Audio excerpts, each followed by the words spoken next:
The resistance at Nenjiang Bridge was a small battle fought between forces of the Chinese National Revolutionary Army against the Imperial Japanese Army and collaborationist forces. After the Mukden Incident during the Invasion of Manchuria in 1931, prior to the start of the Second Sino-Japanese War, it marked the start of the Jiangqiao Campaign. Background: in November 1931, the acting governor of Heilongjiang Province, General Marsh Ashan, chose to disobey the Kuomintang government's ban on further resistance to the Japanese invasion and attempted to prevent Japanese forces from crossing into Heilongjiang Province by defending a strategic railway bridge across the Nen River near Jiangqiao. This bridge had been dynamited earlier by Ma's forces during the fighting against the pro-Japanese collaborationist forces of General Chiang Hai-ping. Battle. A repair crew, guarded by 800 Japanese soldiers, went to work on the 4th of November 1931.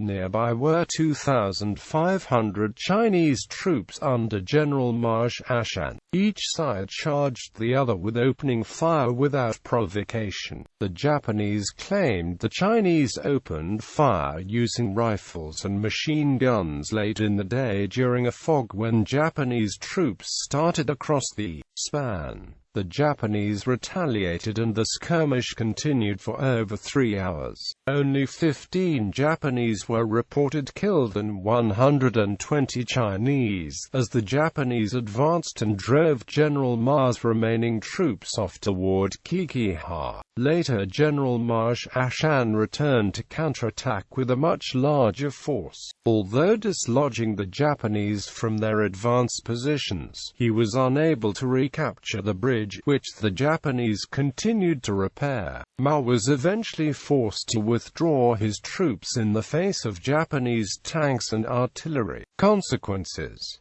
the repaired bridge made possible the further advance of Japanese forces and their armored trains. Despite his failure to hold the bridge, General Marsh Ashan became a national hero in China for his resistance at Nenjiang Bridge, which was widely reported in the Chinese and international press. The publicity inspired more volunteers to enlist in the anti-Japanese volunteer armies. Although often led by army officers and with numbers of former regular troops among the ranks, most volunteers had no previous military experience. These irregular armies were to later become the main anti-Japanese force in northeast China during 1932 and posed a serious obstacle to Japanese attempts to pacify the country.